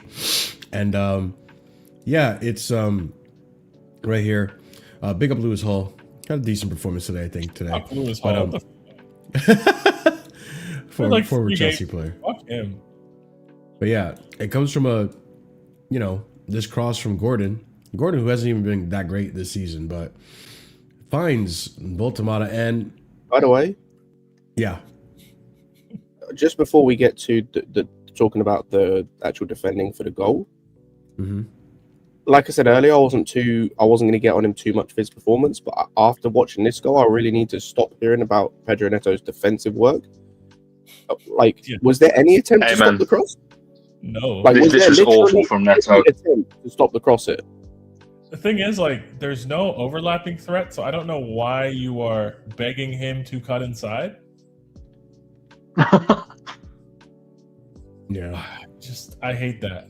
But also, It's on. Yeah, go ahead. go back like a few frames. So here's the thing, right? We're kind of in a really bad spot. This goal ended up counting because Caicedo was trying to mark somebody, but then like keeping everybody onside. He also slipped as well. Yeah, like this is. He was being right pushed. You can see him. He's right here. Right there is fine. This is a great cross, by the way. This is an amazing. But this is what Newcastle did the entire game. It was just this. But like it worked because if you just flood the box and make us mark people, we kind of can't do it. But yeah, you see like guys kind of have their marks, not really. I don't know who passed off Ultimata. I don't like that. But yeah, they had to go back to the Hawkeye tech because the technology wasn't available. Is that why? Yeah, I was like, why isn't there automated offsides? They took so long to draw the lines because the tech wasn't working in the ground. Yeah, the semi-auto, conveniently stopped working. I don't understand how the technology to referee the game just doesn't work so much like it does in England. I don't get that. But whatever. Yeah, Neto, you need to do better. Palmer, it would be nice if you close that space a little bit, but Neto, you just can't give that up. You let him go around the outside. But yeah, that's annoying. Yeah. And of course, I mean, I'm not putting too much on Sanchez for this. It is a really nice touch from Voltemata. I don't think you can put anything on Sanchez for this. That's an in-swinging cross. Guys aren't being marked. They're letting the service come in. That's the worst spot to be as a goalkeeper. Yeah. And he heads it low as well, so it's just difficult. Like, you can't overplay because he's never going to close that space, right? But you have to try and make an attempt on the ball. Like, it's hard. Yeah. This is why coaches put so much emphasis on stopping service. Yeah. And that first half, man, we weren't stopping shit in terms of the service. Like we were letting the football happen to us. It really was. But that's why, like, the second half performance was brilliant because, again, I don't like that we put ourselves in this position, but, and Scott mentioned it earlier, and a few of us mentioned it, and some of the Chelsea content creators mentioned it. We came back from 2-0 to get a point out of this game. Of course, again, it was the graveyard we buried ourselves, but we said no. It's not a motivation issue with the team. It's clearly not a motivational thing. Anyone who tries to frame it as Maresca's tanking the season or the players don't care, they care. We're just like not that good, and that's. I also think some of it is. It's not motivation, but it is mentality in a sense of these guys just have trouble in games sometimes, either switching on or like staying focused. Yes, that for sure happens. Or like we have our bad patches in games. Our bad patch happens for like 25 minutes. Or like we're just hemorrhaging chances and we're just chilling and bad things are almost happening, but we're like getting away with it. Like that first half today, I was like, this game should be over. We very easily could have been 3-0 I almost didn't continue on in the second half because I almost did the whole. Listen, you and Curry probably felt the same way. You were like, second half, I'm like, honestly, I probably want to go back to sleep. I switched off the first half because it just felt like a complete deja vu to the game that happened in like April or May. We were so shit that first half. The only thing that was missing from that first half to be exactly the same as the last time we went to this stadium was the striker getting sent off for violent conduct. Mm-hmm. Apart from that, it was exactly the same thing. Give up a stupid goal in the first minute and then just don't know how to react. Yeah, do at halftime. I don't remember, but I wasn't like watching the coverage. I was about to not go back to the second half. I was like, I'll give it 10 minutes. And then we scored. Yeah. As soon as we scored one, I was like, we're going to get a second one. My thing was, I don't know if they're not going to get a third one. I do want to go over that free kick goal because, like, bro, Reese, oh my God, man. I'm so glad man with short arms, man. Oh my god. I'm actually happy that Bruno didn't jump because if he had jumped, maybe I don't think he gets it, but he's not that tall, brother. yeah. I was gonna He's say not jumping that high. That does not matter. but I'm just glad bro, that it's Ramsdale and not Nick Pope. Hold on, let me get his banner on so you can see how close it was. Yeah. Like, Jesus, man. It went in off the post. Yep. Yeah. Reese is just absolutely brilliant, man. What an actual monster of a player that we have. Like, it's just crazy that at one point we were depending on this guy to win us games just alone. And I mean, this kind of actually, I'll bring it up, but yeah, Reese was brilliant, bro. In that second half, especially. We're like Project. Here we go. But I know Reese stepped up, but how do you guys feel about Cole Palmer's performance today? Because I'm on the fence about it. Like, I don't think that was bad at all. He was I almost wish there was more, you know? Guys were stepping on his Achilles. They're stepping on his broken toe. Yeah, they were fouling him. Like, You're right. I don't think it was bad. The second half, like, dude, this game had 9 yellow cards in it. It was insane. The first, and we somehow had more of them. But the first half was pretty poor from the whole team. So like, we weren't even really able to get Palmer in dangerous positions. But like, Palmer did his job in terms of finding Garnacho and finding Neto in those dangerous positions. We just didn't get anything from it. So like, it would have been nice to see him be more decisive potentially in the final third. Like, I would have liked that. But we created enough overloads and like we had enough chances in transition. I don't blame him. Like, I don't think it was great. Like, I think it was fine. I just think with Palmer, you get nothing from those wingers. Like, if you pass the ball to them, they're not doing a lot. I mean, and then also if the wingers have the ball and you're trying to make a run or get into a position, it's not coming back to you. I remember Neto, like, you know, he was better than Garnacho, but I remember there was a chance where he was running and he had 4 passing options, and Palmer was one of them. He just passed it straight to a Newcastle player. Like, yeah, he tried. It's Neto was running on the right wing, is like dribbling across the pitch. It's like, I think it was Chow, like he was kind of cutting it in half between where João Pedro was and Garnacho was, but he's obviously baiting the pass to Garnacho. So we had like a 4v3, and like everyone was open but Garnacho, but he tries to play the most difficult pass. And the thing is, like, even if Garnacho gets it, he's like the shittest one in that 4. Yeah. So now it's like, I don't know if we're getting anything from this. Like, at least if Neto gets the ball, 9 times out of 10, I'm like, okay, we're not gonna lose it. We're gonna stay with possession. He's gonna pass it back or he's gonna cross it. Something with Garnacho. Oh my god! Oh, and that was another thing with this. Just that give was the another thing ball in to Wiley. Just give it to him. That was another thing in the second half as well. Like Neto, I remember so many times he just crossed it and the keeper just caught it. Like, it was straight at Ramsdale. Which it kind of makes sense why like the ball kept going to Garnacho the whole time. Like, I don't know. No, it also made sense because he wasn't being marked because they knew they didn't have to mark him because he's exactly. ass. Yeah. But I think the issue with, like, going back to the Cole Palmer thing, I said this, I think, on the last stream. Like, I think part of the issue with Palmer is you can just see and tell that, like, the other attackers, and I include Neto in this, when it comes to talent, like actual ability to play football and footballing IQ, are at least 1 or 2 levels below him. So, like, even if he is on form, even if he's playing to his best, like, when he's passing or trying to create space for Neto or Garnacho or João Pedro, like, it don't matter. Like, they're not going to do most of the time shit with it anyway. So it's like for example, right? I know he got his goal today, but we said he was poor. I remember before. What was the game Palmer came on? Like his first game after being injured. Brentford. Brentford. No. The most recent. The most recent injury. Bournemouth. Atlanta? No, he didn't travel. Bournemouth. Whatever game it was, I don't remember. I remember I was on Lewis's stream and Jimmy and a couple of others went. I think Danish Maldini was one of them. It was like, now that Palmer's back, João Pedro is going to get better. His level's going to improve.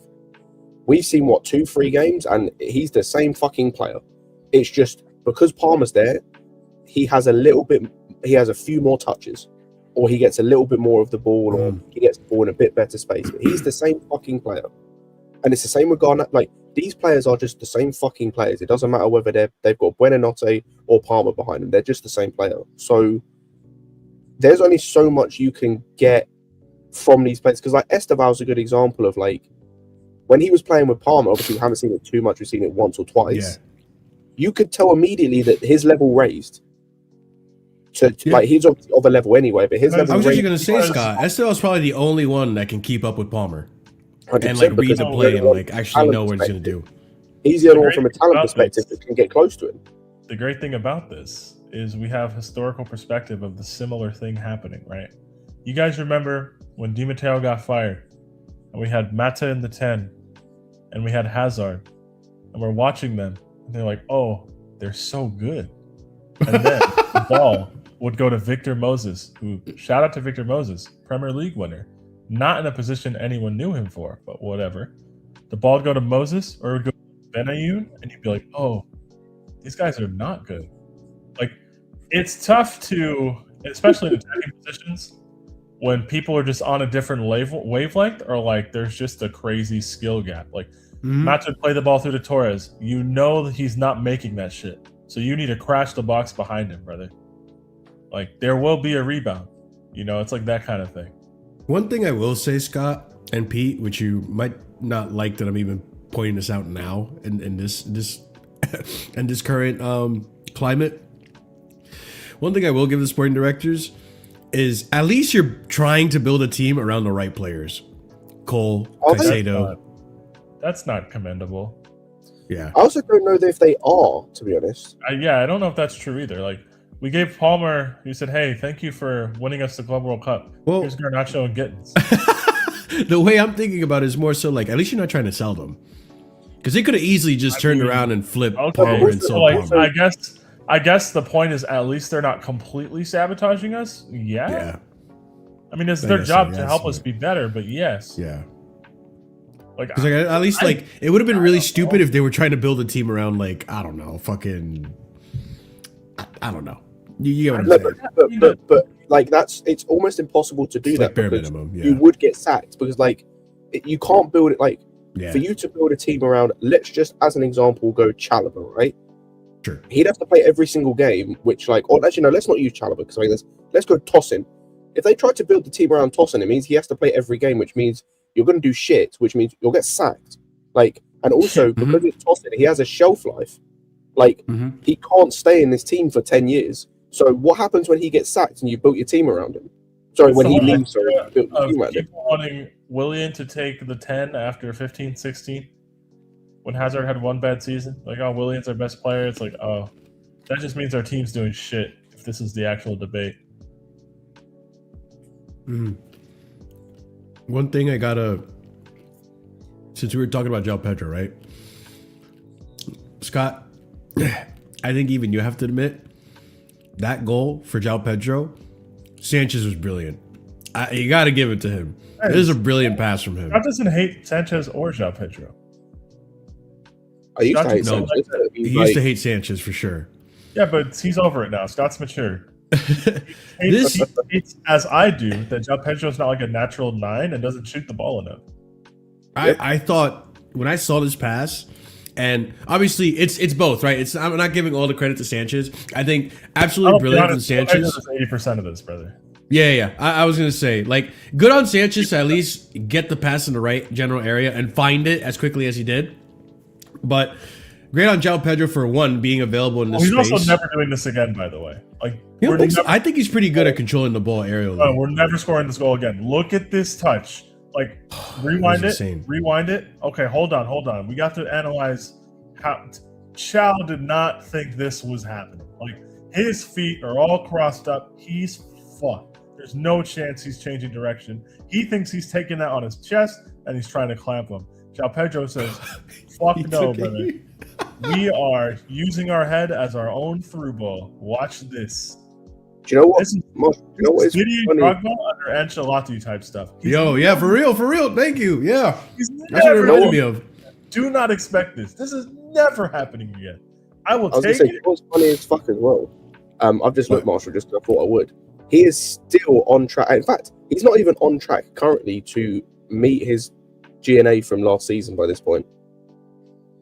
Who, João Pedro? Yeah. Is that a good thing? Don't worry. Don't worry. But He yeah, had 9. By the halfway point in the season, he had. In fact, look, sorry, let me tell a lie. Or not tell a lie, but I'll go from because then from the game week 20. By the end of game week 20, he had 10 GNA in the league. He's currently on 7, I think, or 8. He's currently on 8. I'm not sure. Is that a good thing, Scott? he's on 8. No, what do you mean? Marshall, Okay. did you just ask me? Marshall, did you just ask me if it's a good thing that João Pedro, who is our starting number 9, is on course for the same or worse GNA at this point of the season as when he was playing for Brighton? Was he taking pens last season? I don't even know. Yes, he was. So maybe that's kind of a good thing. I don't know, man. I'm sorry, Scott. You're gonna have to excuse me. I'm 4 at. Well, listen, I can't complain. I'm preaching to the choir with Pete, but between the cold or whatever sinus infection I have and the 4 hours of sleep I got, I can't brain too well. 4 hours of sleep. No wonder you have a sinus infection. What the hell? Yeah, no, I'm all fucked up, bro. You're But almost no, 30 years old. You can't do shit. this shit was cool though. This goal was brilliant. I told you, I did the to my girl. I've never explained what it is, by the way. I've never explained it. She doesn't know what it is. You're like, what the fuck, dude? And I was pretty confident he was gonna actually finish it well because he's actually pretty. Not think we were scoring this, by the way. He's a decent finisher. He's a decent finisher. That's He why just I doesn't shoot. That's why I celebrated like a crazy person. I did not think we were scoring. I was like, oh, that's a good touch, but there's no way. There's no way. And then we scored. Yeah. No. You guys, when people run through on goal, unless it's Palmer, just expect a rebound and hope that we score that. Basically. Like how Cucurella put his arms up when Palmer was through on goal. That's the only time I do that. With the other guys, it's in God's hands, man. João Pedro, thank you. Fair enough. And to also like give kudos to João Pedro, he did this on Malik Chow, who Malik Chow has been brilliant for Newcastle this season. Yeah, he can hold that. He can hold João Pedro's pocket. He can hold it. No, it was a brilliant goal. Like I'm big fan. I want to see more goals like that. That was lit, dude. That was lit. If we only would have won, but it's all good. Yeah. Because like to me, like this is like a bit of a boomer opinion, but like if you're down 2-0 and you tie the game, like somebody should have to win. Like you should have to play until somebody scores. That'd be great, actually. I'm not gonna lie. We probably lose more games though. 2-0 to 2-2 draw is the worst thing in football because like a team's about to get smoked and then they come back and they're about to win and the other team's about to collapse and then neither of those things happen. So you're just like, oh, like I don't know. It's kind of disappointing. Yeah, I kind of wish that second half was really entertaining on both ends. To be fair, we're actually really lucky that Alanga is really shit. Barnes is a war criminal for his miss at the end. By the way, dude, he had a hat trick of misses. A hat trick of misses.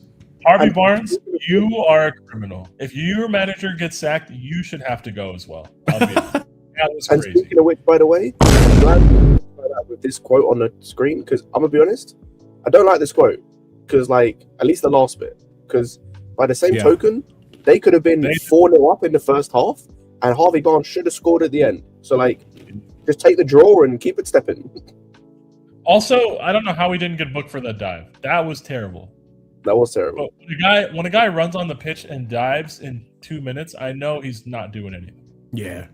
What'd you guys think of the Chalaba foul, by the way? Or not the foul, but like, you think that was the right call? I kind of see it. Not right. The decision at the end where they didn't give him the red?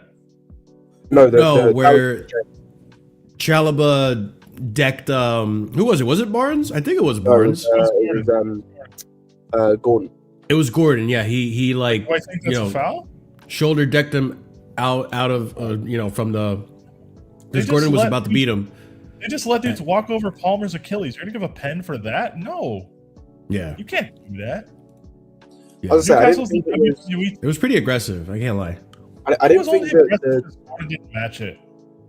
the only thing that would have made it a penalty, Marshall, which is why I understood they checked it, is because of the leg. Like the shoulder isn't, like, it's shoulder to shoulder, but the fact he steps across him and there may have been contact on the leg first, that's why I can understand they checked it, because that would have been a pen. If he caught him with the leg first before the shoulder came in, it would have been 100% a pen.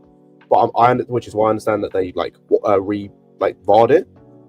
But yeah, the shoulder's not a pen. Like that's just shoulder to shoulder. Like man, the fuck up if you're Gordon. Gordon also went down like he got shot. They were looking for that penalty at the end, bro. 100%. No, I don't think desperately looking for that penalty. The one at the end as well though with Reese, like. I don't think it was a red because I don't know if Barnes has control of the ball, but that was a stupid. That's a stupid like it's a stupid like thing to do, like in that moment. Stupid decision, yes, because even if Reese never pulls Barnes there, he never gets to that ball anyways. Yeah, he probably not getting it. But yeah, no, that's a stupid decision. But no, you're never giving him a red there because there's no universe where Barnes is getting that ball, even if Reese didn't exist. So no, I don't really have issue with anything the ref called or didn't call, short of the Achilles on like Chow stepping on Palmer's Achilles, the ref just being like, I don't know. Or when dude stepped on his toe and the ref was like, I don't know.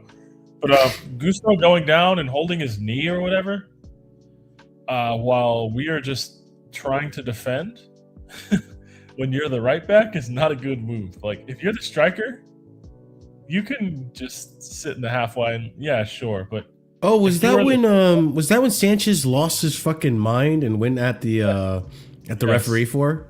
Yes. Yeah, I was actually pretty pissed off about that too. I can't lie.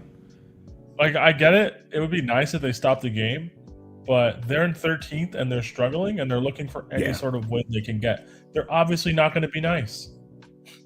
Yeah. They're like, I don't know why anybody on our team expected them to kick the ball out of play. It wasn't gonna happen, but like it's just I can't lie.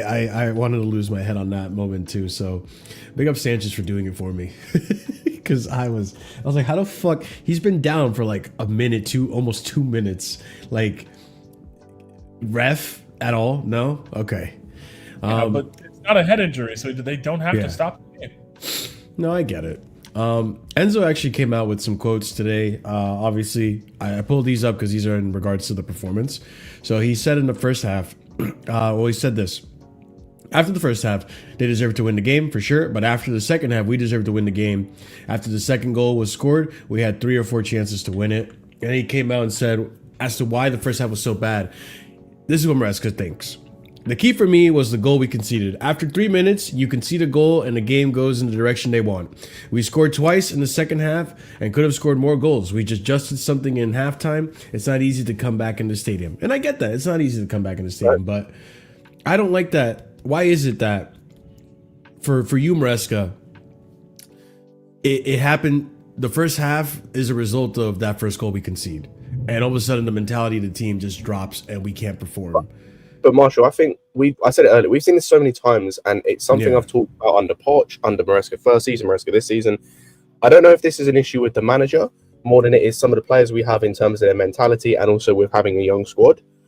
Mm-hmm. We have a massive issue in this squad with getting punched in the mouth. Like the moment that something happens to us, whether it's a goal, a decision in a game, like say we get an unjust red card or we score a goal and it's offside or something, there are too many times where something happens that we don't like or affects us mentally and we crumble. And we dwell on it. Yeah, and it's normally a performance in the middle of a half. Yeah, we don't know how to playing more well not turn or playing shit. And playing shit doesn't mean you're gonna go down 3-0. Like first half Wolves was pretty bad, guys. I don't know if you remember. Yeah. It was. I was there.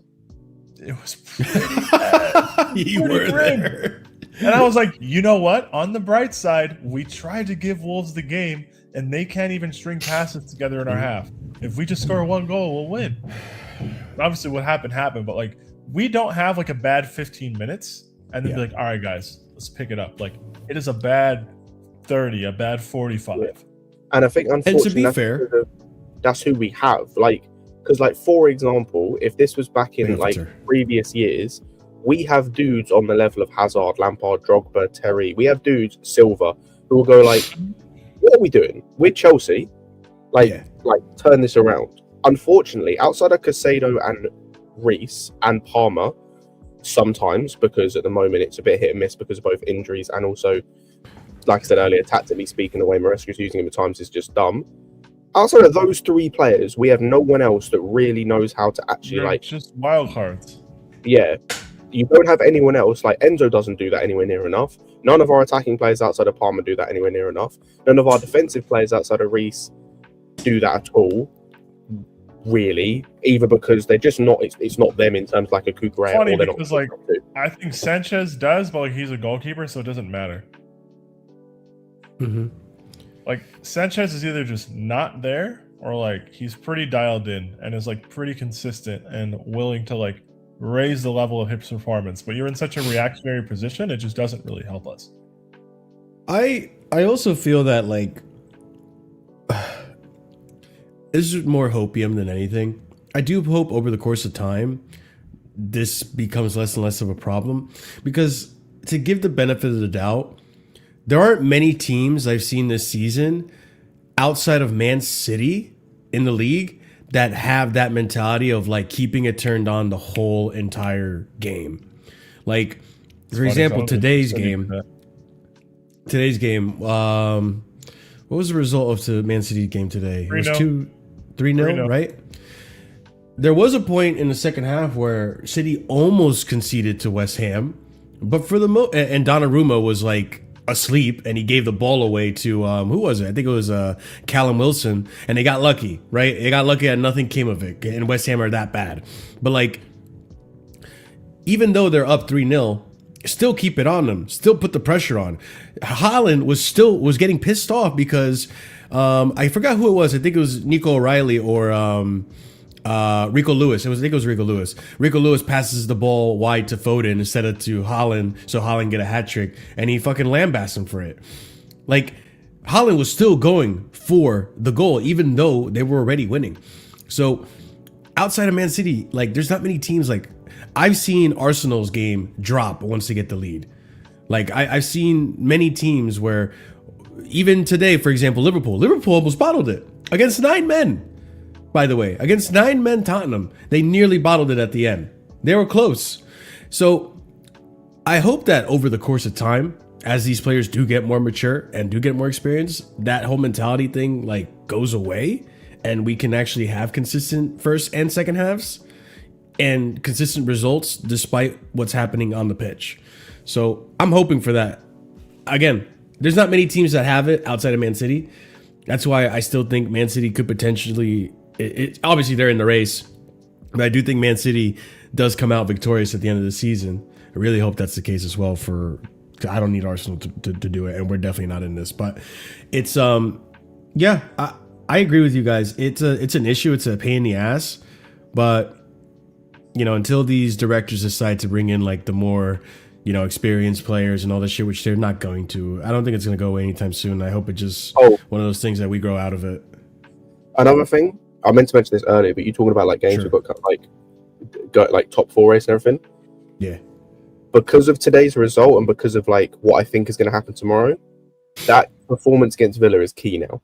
If they beat us, they're 10 points clear of us, which is not obviously insurmountable. We're halfway through the season, but that is not a good look.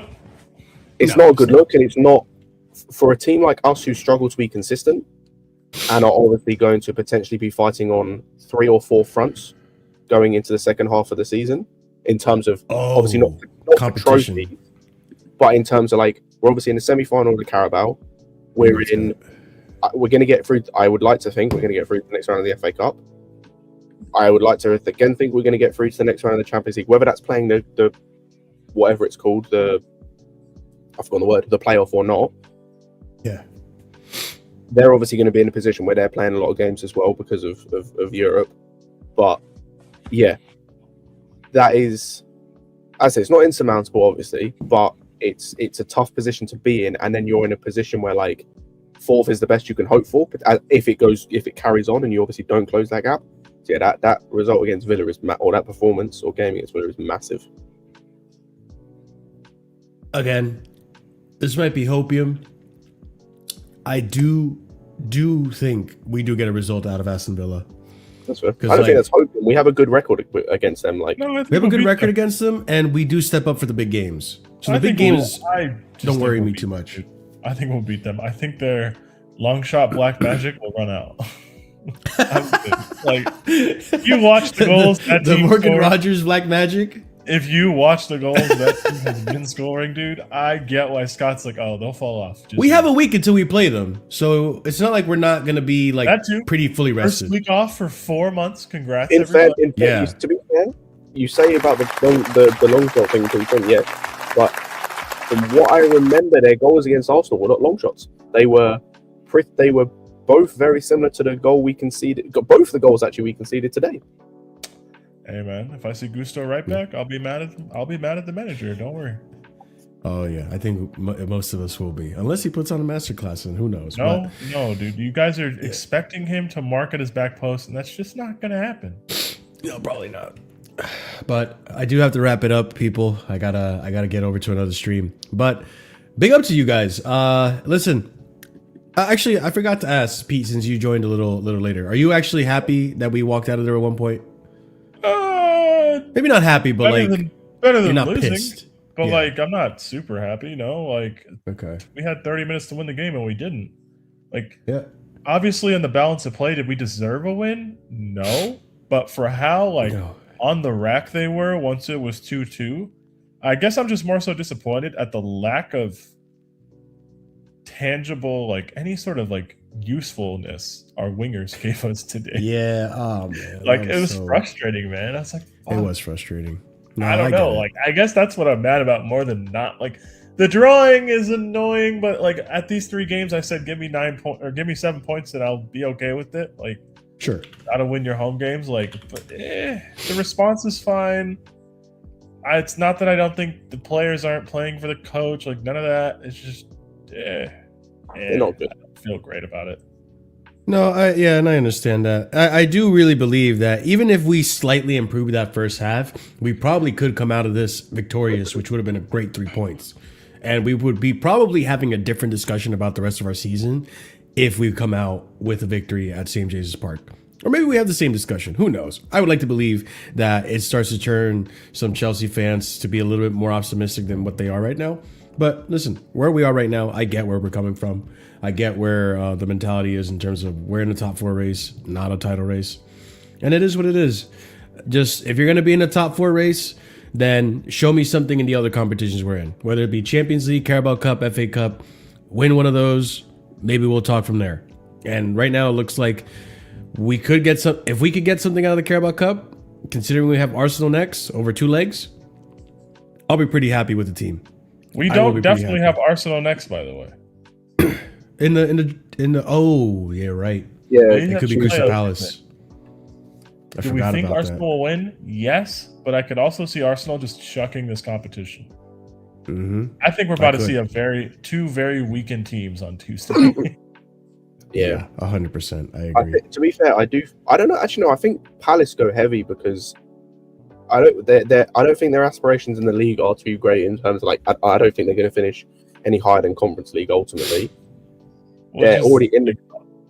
Yeah. They're already in the Conference League. I think they're going to go for like trying to win a domestic cup again, Mhm. and I should say probably winning the. Not a bad aim either for them.